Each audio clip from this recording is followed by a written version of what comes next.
mundësinë që dikush t'i prezentoj 61 nënshkrime dhe nëse kjo nuk ndodh, shkojmë zgjedhje.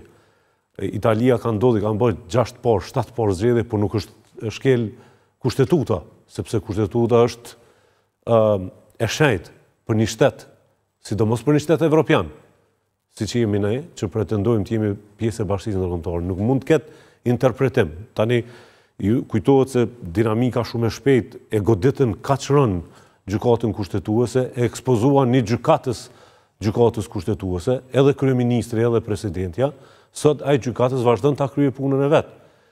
Ndërsa u cilësua sikur punon kundër interesave të shtetit. Dhe tani kemi kaluar në fazën tjetër kur tentohet që të ruhen pozicionet. Unë jam i bindur që në çet fazë ku jemi është, nëse bëjmë analogjit aty në 57 seancave konstituive, është tenton me zgjedh Albulena Haxhiun dhe mbas një periudhe të sabotimit e zgjedh Dimal Bashën, po e bën nën kryetare Albulenën që me ndjek mbrapa dhe me kontrollu procesin e kuvendit. Tani është e mundur që po të njëjtën formulë po e përdor duke tentuar më bë kryeministër dhe kur nuk bëhet kryeministër e bën tenton me bën një mashtrim i cili e sjell opozitën ose parti tjera për me votu Tazëm Glaukën Jufcën për kryeministër, e vet bëhet zëvendës kryeministri i parë, ministri i punëve të jashtme, që ta kontrolloj prap procesin e ekzekutivit. Por sidoqoftë kjo merr fund me të pesën apo? Patjetër, po unë mendoj që këtu jemi momentalisht në këtë lojë jemi që nëse Tazëm e zë ngusht në sedër dikë prej parlamentarëve, qoftë për idenë që është bërë kjo punë kaq e mërzitshme, kaq lloç, nëse mundem me quajt, qoftë edhe për interesin se ka deputet që kanë shpenzu para, kanë shpenzu kujdijun resurse për të bërë deputetet dhe tash sikur hezitojnë të shkojnë zgjedhje të reja, se mund të humbasin pozitën ose duhet të investohet edhe një herë për këtë proces, po unë jam shumë i bindur që ky kalkulim i Kurtit është i gabuar po ashtu, sikur që ka qenë i gabuar edhe për Dimal Bashën.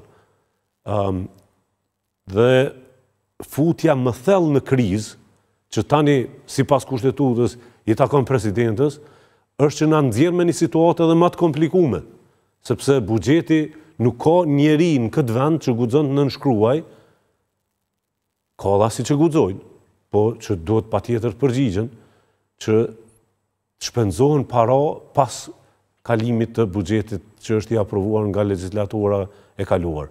Duhet konstituimi plot i kuvendit ose ikje drejt zgjedhjeve pavarësisht se çka na nxjerr, se demokracia nuk është sistemi më, si themi, ideal që mund ta kemi, po është më i miri që aplikohet dhe na patjetër duhet shkojmë sipas kushtetutës tonë tek sovrani për të marrë vullnetin.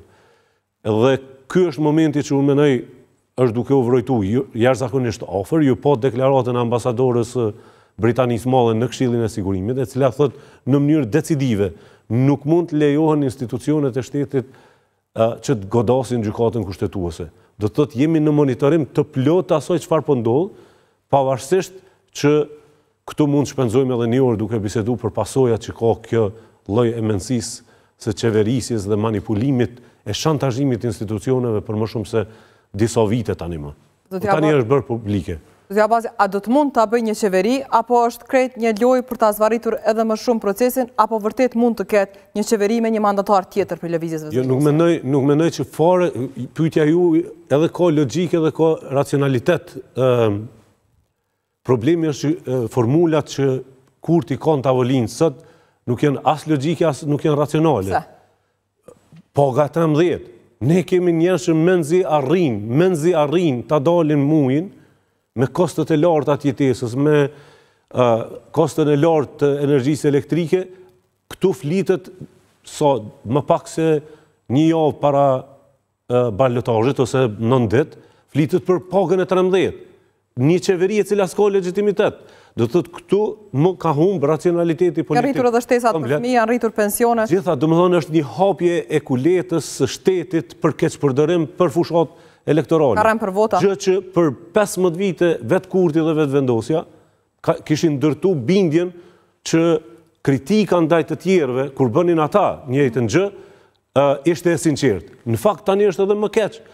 paga e 13 është heqë nga Greqia në kohën e krizës kur Trojka kishte bërë reformën e thellë, sepse dëmtoi shteti. U mbyll radio-televizioni publik i Greqisë për tregu që ka standarde të reja të përdorimit paros publike. Aty ku këtë përdoreshin paraja edhe informacioni për qëllime politike. Këto është e kundërta. Apo i bën krejt këto, që thani jo që janë karem për vota, sepse den që do të shkohet në zgjedhje, apo pse? Absolutisht, kjo paga e 13, rritja është, çfarë quaj unë në vazhdimsi, është lojë e pushtetarëve, ata që kanë pushtet me fukarallëkun e popullit. Do thotë, unë e kuptoj që ne nuk kemi arritë si këmbë me pas afërsinë edhe ndjesinë e ndjeshmërinë ndaj shtetit dhe institucioneve çfarë duhet ta kemi. Ne duam shtetin, por nuk e përfshim vetën si pjesë e çatij shteti. Dhe rrjedhimisht ndodhet që shitet vota për 20 euro ose orientohet vota për 50 euro ose 100 euro, që është fatkeqësi totale, sepse çaj qytetar që komi marr 50 euro ose çaj student që komi marr 100 euro. Në rastin e gripit të parë, kam shku me harxhu ato parë se s'ka sigurim shëndetësor. Është ky kurti me lëvizjen vetëvendosje që i bëri 5 vite dhe nuk i vendosi themelet e sigurimit shëndetësor. Qa na duhet me harxhu me qindra miliona euro na, e mos me pas sigurim shëndetësor. E kuptoni çfarë manipulimi është? Apo shitet kjo që po quheni jo manipulim? Po. Në opinion? Deri tani, shifni, mua më vjen keq sepse e di që po unë nuk jam politikan konvencional. Unë e them ashtu që si e mendoj edhe si është. Deri tani, në mungesë të platformës për vizion, për koncepte, për ide zhvillimore, është bërë balta për atë se a jam me këto apo a jam me ato. E nuk flitet për çështje përmbajtësore në anin tonë. Rrjedhimisht është kriju që kjo